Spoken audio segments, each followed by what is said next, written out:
no coração do Brasil, onde as praias do litoral paranaense se misturam com antigas crenças sincretizadas entre o catolicismo popular e as tradições afro-brasileiras, o mal pode se esconder atrás de rituais que prometem poder ou salvação. Mas e se uma tragédia infantil, envolta em sussurros de sacrifícios humanos, revelasse não só a crueldade de um crime, mas também as falhas de um sistema que transforma inocentes em monstros? Eu sou Sam, e seja bem-vindo a mais um episódio de Sombras do Crime.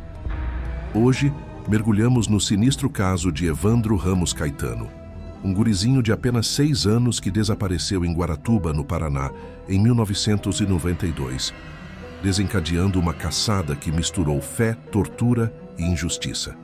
Essa história não é só sobre um sequestro. Ela ecoa o pânico moral que assolou o Brasil nos anos 90, quando rumores de rituais satânicos varriam o país, alimentados pela mídia e pelo preconceito contra religiões como a Umbanda e o Candomblé. Vamos desvendar camada por camada, porque no final, o verdadeiro horror pode estar naquilo que a sociedade escolhe acreditar. Guaratuba, uma cidadezinha costeira no litoral do Paraná, com um pouco mais de 20 mil habitantes na época, vivia dias tranquilos em abril de 1992.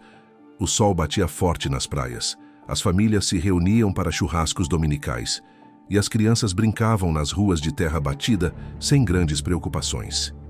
Era um lugar onde todo mundo se conhecia, com influências culturais profundas. Festas religiosas misturavam santos católicos com orixás, e os pais de santo eram figuras respeitadas, mas também temidas por quem via neles ecos de bruxaria. Nesse cenário pacato, vivia a família Caetano. Evandro Ramos Caetano, nascido em 12 de setembro de 1985, era o caçula de uma casa simples. Seu pai, um pescador humilde, e sua mãe, Diolinda Alves Ramos, uma dona de casa dedicada, criavam o menino com carinho, mas em meio à pobreza típica da região. Evandro era descrito pelos vizinhos como um guri esperto, sorridente, que adorava brincar com os amigos e ajudar em casa. Naquele fatídico dia, 6 de abril, uma segunda-feira, Diolinda pediu ao filho que fosse até o açougue comprar carne para o almoço. Era uma tarefa comum, a poucas quadras de distância, em uma rua movimentada. Evandro saiu de casa por volta das 11 horas, com algumas moedas no bolso, e nunca mais voltou. A mãe, preocupada com o atraso, saiu à procura dele horas depois, perguntando aos vizinhos e comerciantes. Ninguém o tinha visto. O pânico se instalou rapidamente. Na cultura local, onde histórias de encantados e espíritos faziam parte do folclore, o desaparecimento de uma criança logo gerou boatos. Teria sido levado por um saci ou algo pior. A polícia foi acionada e o delegado local, um homem experiente, mas sobrecarregado, iniciou buscas imediatas. Voluntários vasculharam matagais e praias, mas nada. O que ninguém imaginava era que, 5 dias depois, o horror se revelaria de forma brutal. Enquanto as buscas se intensificavam, a família de Evandro vivia um tormento. Diolinda, uma mulher devota, rezava incansavelmente na igreja local, misturando preces católicas com promessas a entidades espirituais. O pai, Mário Caetano, juntava-se aos grupos de busca, gritando o nome do filho pelas dunas. A comunidade se unia, mas o medo crescia. Guaratuba, com sua mistura de pescadores e turistas, não estava acostumada a crimes graves. No dia 11 de abril, um sábado, um grupo de trabalhadores rurais encontrou algo terrível em um matagal próximo à estrada, a poucos quilômetros do centro da cidade. Era o corpo de uma criança, mutilado de forma chocante, sem mãos, sem pés, com o cabelo raspado e os órgãos internos removidos. Coração, fígado, intestinos, tudo extraído com precisão cirúrgica. O corpo estava sem sangue, como se tivesse sido drenado, e apresentava cortes limpos, sugerindo o uso de ferramentas afiadas. A identificação veio rápida. Era Evandro. O laudo necroscópico, realizado pelo Instituto Médico Legal de Curitiba, confirmou que o menino morreu por asfixia, possivelmente estrangulado, e que as mutilações ocorreram post-mortem. Mas o que chocou mais foi a ausência de órgãos vitais. levando os legistas a especularem sobre um possível ritual. No Brasil dos anos 90, onde o sincretismo religioso era forte, mas o preconceito contra práticas afro-brasileiras reinava, os rumores explodiram. Seria um sacrifício para Exu ou outro orixá? A mídia, com programas sensacionalistas como o Aqui Agora da TV Globo, amplificou o caso, chamando-o de crime satânico.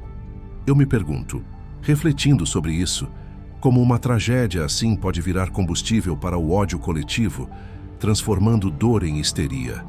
Agora, vamos aos envolvidos, cujos perfis revelam as camadas de injustiça nesse caso. No centro das acusações estavam figuras proeminentes da sociedade local. Celina Abade, esposa do prefeito Aldo Abade, uma mulher influente, conhecida por sua devoção religiosa e envolvimento em obras de caridade, mas também por frequentar terreiros de Umbanda. Sua filha, Beatriz Abade, uma jovem de 23 anos na época, era vista como moderna demais para os padrões conservadores da cidade, com rumores de que praticava magia negra. Ao lado delas, Oswaldo Marceneiro, um pai de santo respeitado na comunidade afro-religiosa, que realizava trabalhos espirituais para curas e prosperidade. Outros acusados incluíam Vicente de Paula Ferreira, Davi dos Santos Soares, Francisco Sérgio Cristofolini e Ayrton Bardelli dos Santos, todos ligados de alguma forma a rituais ou ao círculo de Celina. Esses perfis não eram de marginais, eram pessoas integradas à sociedade, o que tornava as acusações ainda mais chocantes. Psicologicamente, analistas posteriores apontam que o crime poderia envolver sadismo ritualístico, onde o perpetrador busca poder através do sofrimento alheio, comum em casos de fanatismo religioso distorcido. No contexto cultural paranaense, onde o candomblé e a umbanda são influenciados por tradições indígenas e europeias, esses rituais supostamente envolviam sacrifícios para alimentar entidades, uma deturpação grave das crenças originais. Mas seria isso verdade? Ou apenas um bode expiatório para o racismo religioso que permeava o Brasil na época? Os detalhes do crime são de revirar o estômago, e é aqui que o suspense se intensifica. Evandro foi sequestrado na rua, possivelmente atraído por alguém conhecido, já que não houve sinais de luta inicial. Segundo investigações posteriores, ele foi levado para uma casa ou terreiro, onde sofreu horrores inimagináveis. O menino foi amarrado, torturado com cortes superficiais para sangrar lentamente e depois asfixiado. As mutilações, remoção das mãos e pés, extração de órgãos, foram feitas com precisão, sugerindo conhecimento anatômico, talvez de um açougueiro ou médico. O corpo foi encontrado em um local simbólico, um matagal que, na tradição local, era associado a encruzilhadas espirituais, onde oferendas são deixadas. Fatos chocantes incluem a ausência total de sangue no corpo, o que levou a teorias de que foi drenado para uso em rituais, e a raspagem do cabelo, comum em iniciações espirituais deturpadas. Imaginem a dor de uma criança de 6 anos, gritando por ajuda em um lugar isolado, enquanto adultos ao redor justificavam o ato como necessário para um suposto ganho espiritual. Essa brutalidade não era impulsiva, era calculada, com motivações que misturavam crença fanática e possivelmente vingança pessoal, já que Celina e Beatriz tinham inimizades políticas devido ao cargo do prefeito. No folclore brasileiro, histórias de crianças sacrificadas ecoam lendas indígenas e africanas. Mas aqui, o real superava o mito, deixando a comunidade em pânico. E se isso fosse só o começo de uma série de erros que perpetuariam o mal? A investigação, liderada pelo Grupo Águia da Polícia Civil do Paraná, começou com buscas aleatórias, mas logo se tornou uma caçada controversa. O delegado Américo Ferreira Neto assumiu o caso, pressionado pela mídia e pelo governador Roberto Requião, que exigia respostas rápidas.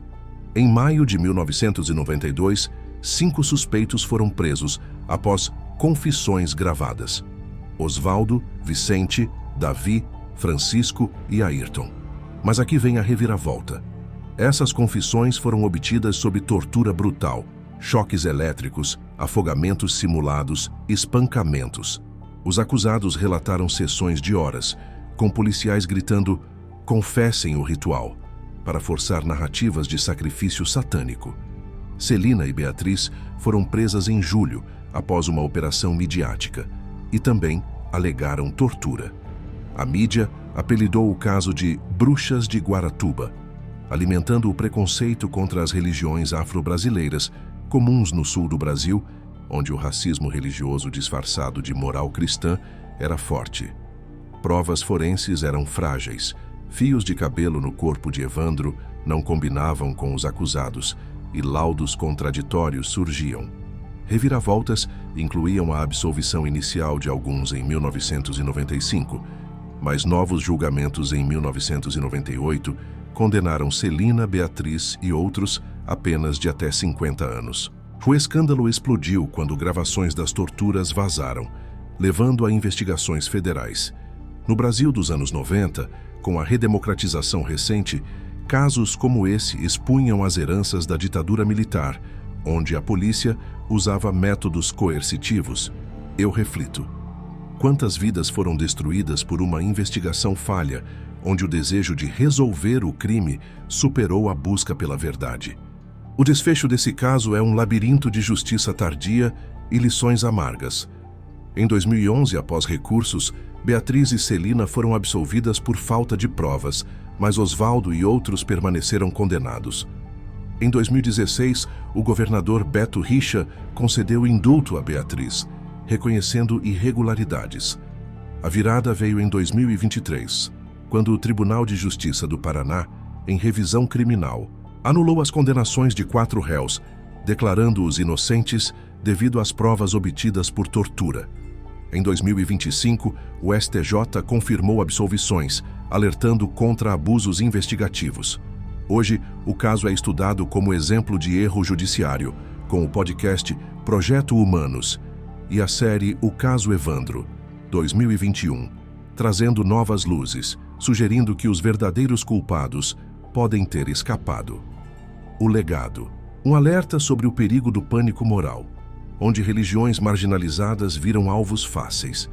No Brasil atual, com debates sobre intolerância religiosa crescendo, esse caso nos lembra que o mal não está só nos rituais imaginados, mas na injustiça real. Prevenir abusos infantis exige vigilância comunitária sem cair em caças às bruxas. Eu fico me questionando: e se Evandro fosse seu filho? A felicidade não surge instantânea, mas se constrói com empatia e justiça. Obrigado por acompanhar e até o próximo episódio.